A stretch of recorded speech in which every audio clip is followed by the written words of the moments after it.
Oi gente, boa tarde, tudo bem? Então devido aos problemas de conexão que a gente teve, eu desconectei o Face e reconectamos. E ao mesmo tempo a gente está fazendo uma gravação e depois eu reposto o vídeo editado, tá bom? Com essas informações de hoje.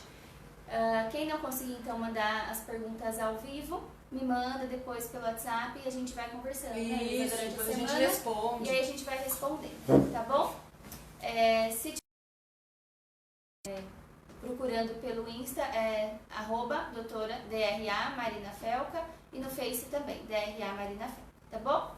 Bom, então a gente parou quando a gente estava falando sobre o mapeamento, né? Então, o que é o mapeamento? Então, o mapeamento ele é indicado para paciente que tem múltiplas pintas, né? E ele nada mais é do que um exame no qual a gente fotografa todas as lesões, né? Todo o corpo do paciente e depois todas as lesões.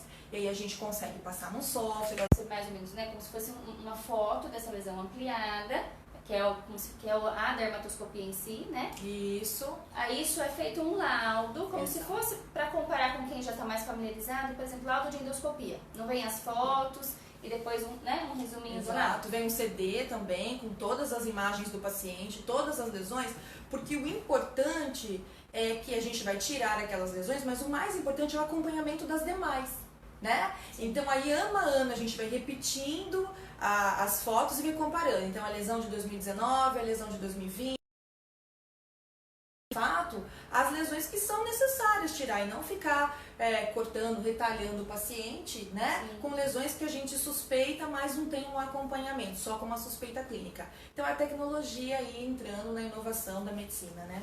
Eu acho importante porque evita que toda hora o paciente tire uma lesão que às vezes não era necessário, né?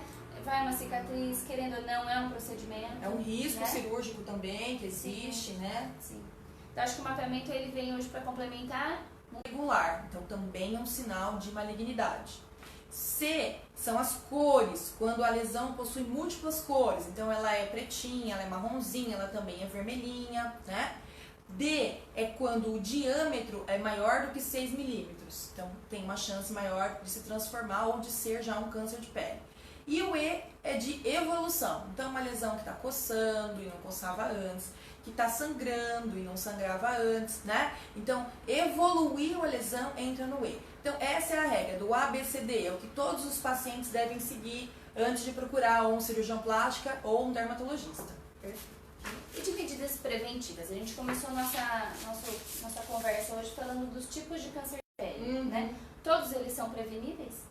Todos os tipos de câncer de pele podem ser, né? A gente fala um pouco que o melanoma ele tem um fator genético, né? Então aí quando é genético a gente não consegue impedir que o paciente tenha um câncer. Mas a gente sabe que a maioria dos cânceres de pele vem da quantidade de radiação solar que a gente toma.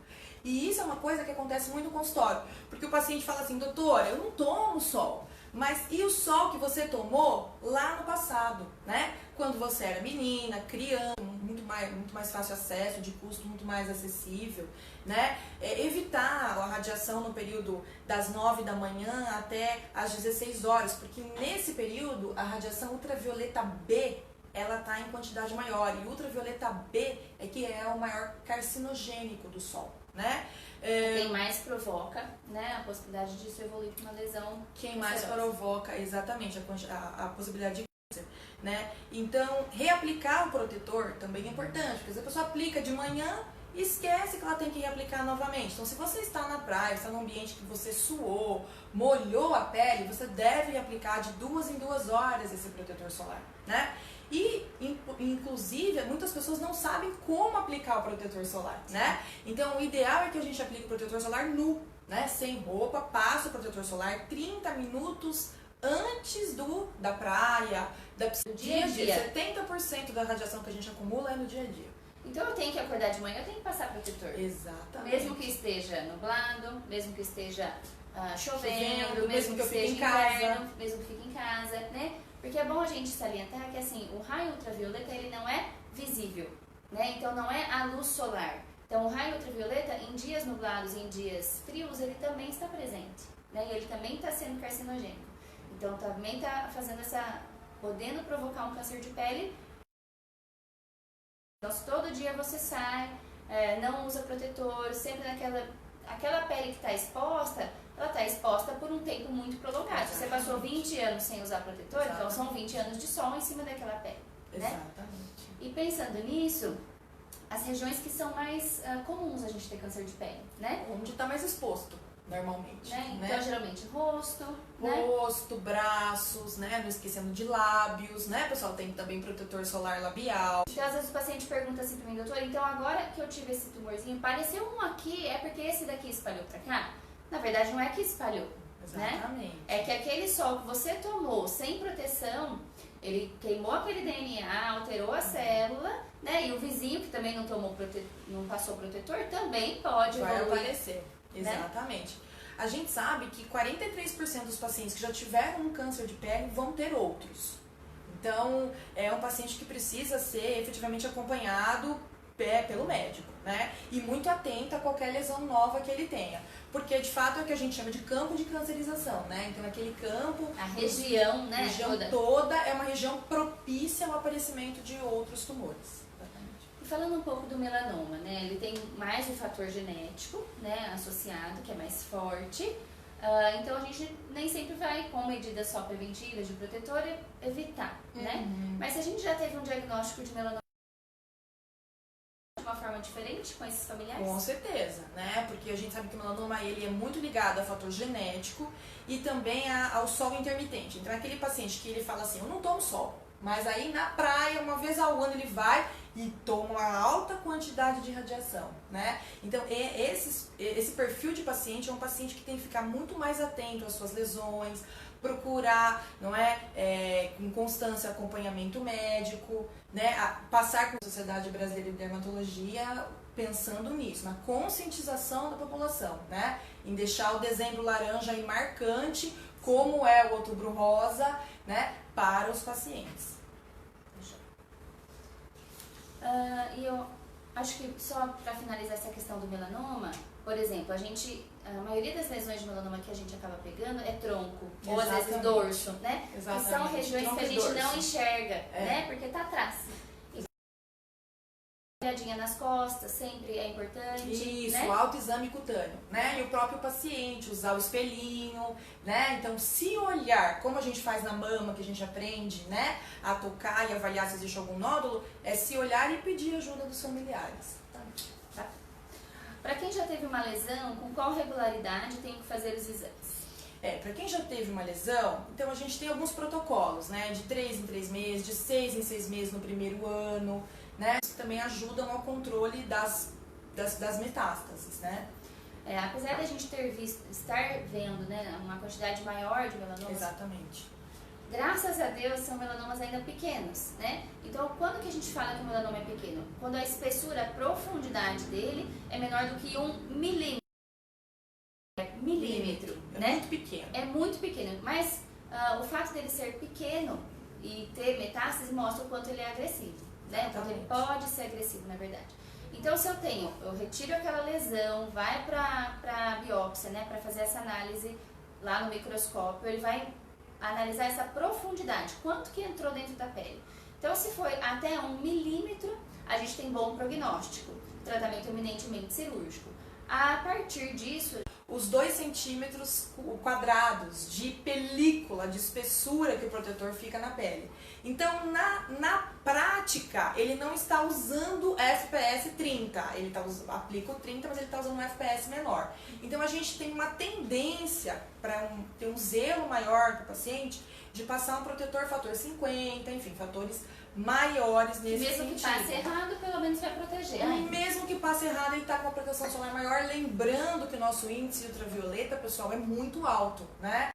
O último que eu vi aqui em Campinas era fator 15, que é extremamente alto, né? Então, nós temos aqui mesmo na nossa região uma alta carga de radiação solar, por isso precisamos de um protetor solar que tenha, de fato, essa proteção. E existem algumas dicas, algumas regras que nós dermatologistas criamos, né? Que é a regra das 9 colheres de chá. Então, eu trouxe aqui para mostrar para vocês que são 2 colheres de chá, então, para a região do tronco, para a região do... Também tem a dica de se aplicar 2 vezes, né? Então, você aplica uma vez o protetor e aí aplica novamente. Então, na teoria, você teria uma película mais espessa de proteção. E se a gente está no verão, né, praia, piscina, suou, molhou, repassar. É aplicar. E no dia a dia? No dia a dia, eu colocaria 3 vezes ao dia. De manhã, depois do almoço, e lá para umas 3 horas. Porque tem muita radiação indireta que a gente tem, né? Hoje muito a lâmpada branca, tem também os monitores de computador, então também tem uma luz indireta. Eu colocaria 3 vezes ao dia como suficiente. E para o dia a dia, a gente orienta até que o paciente use um protetor com um pouquinho de base, né? Que tem um tomzinho de base, porque essa base, essa película que a corzinha da base traz, nos protege ainda mais. Maquiagem, e quando você vai ter uma exposição maior, opte por produtos de FPS maior, de 50 para cima. A quantidade certa de protetor, acho que a gente já falou da regrinha dos 9. E os melhores horários para passar, a cada 2 horas, estando em exposições muito grandes ou a cada vez que molhar. E no dia a dia, cedo, na hora do almoço, umas 3 da tarde. Isso. Um advogado do diabo. Claro! Se eu quero produzir vitamina D, mas eu tô cheia de protetor, eu vou produzir? Então, aí a gente entra num certo conflito até entre médicos, né? Porque existe o grupo da reumatologia que tem uma visão, que tem que tomar o sol, e a dermatologia não aceita tomar sol. Então, é assim, na prática, para você conseguir a vitamina D, você pode expor somente as pernas, né? Que na teoria é um lugar onde você não teria um grande acúmulo de radiação solar, então seria uma radiação que não tem alta quantidade de radiação ultravioleta. Então, por que a gente vai expor o paciente à vitamina D se ele pode tomar o comprimido, se ele pode consumir o comprimido? Então, a nossa postura é essa. A gente não gostaria que o paciente tomasse sol para conquistar a vitamina D. Perfeito. Posso deixar meu protetor solar dentro do carro? Ai, a gente pede que não, né? A gente pede que não, óbvio, porque abafar, então existe a decomposição do produto, né? Até a formação de micro-organismos que podem contaminar o produto. Então a gente orienta que não, leve com você na bolsa, né? Numa mala, enfim. Tá? Não é Pode até colonizar a pele, né? Dar uma Colonizar, reação alérgica, alguma exatamente. infecção, né, na região. bacteriana, né? E se for deixar em casa, o banheiro é o melhor lugar? Um lugar que não seja úmido, né? Diminuindo a imunidade, a umidade. Você pode usar como se fosse um pó compacto. Exatamente. Aí você só reaplica ele ao longo do dia, né? Então você passa primeiro incolor de manhã, aplica o compacto e ao longo do dia só reaplicando o compacto. Fica mais prático para andar na bolsa, né? É verdade. Qualquer tipo de mancha ou pinta pode evoluir para um melanoma? Pode. Qualquer tipo de pinta pode evoluir para o melanoma. Né? Agora tem outros tipos de câncer, né? Tem o carcinoma basocelular, tem o carcinoma espinocelular, que daí normalmente eles vêm de uma lesão nova, né? De uma lesão onde eu não tinha antes.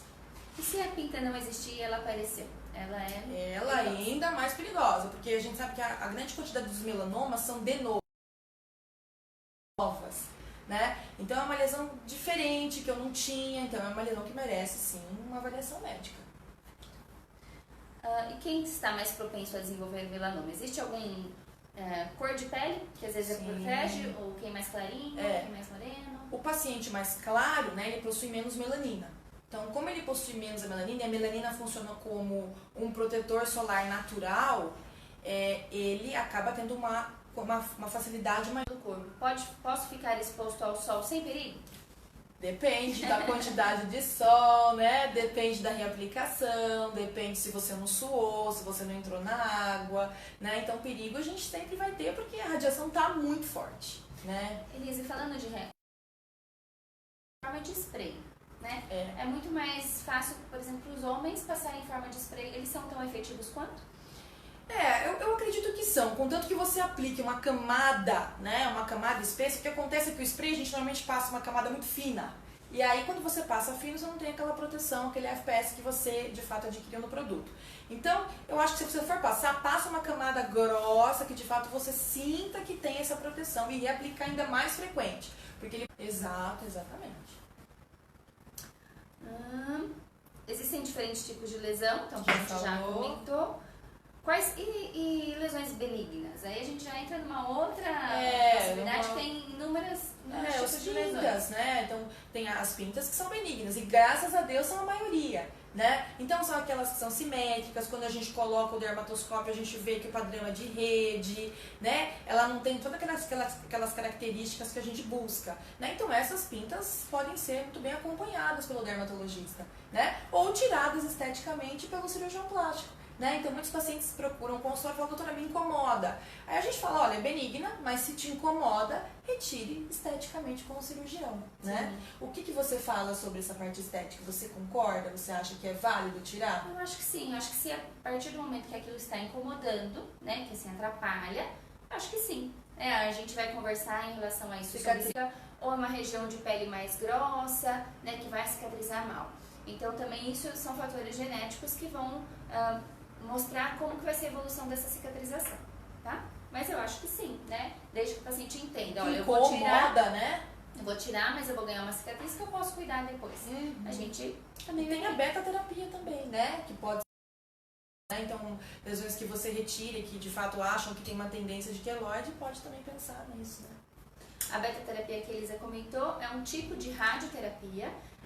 Radioterapia é o que a gente usa para câncer, né? Que é quando você vai, como se fosse uma radiação, um raio-x demorado que vai queimar aquelas células, assim, falando bem legalmente. A beta-terapia é um subtipo de radioterapia que a gente usa muito para pacientes que tiveram queloide, né? Que aí você vai fazer a retirada daquele queloide e aí já... pacientes mais claros, né? E que são lesões que nos levam a entender que esse paciente vai ter um risco maior de ter câncer de pele, né? É um campo de cancerização.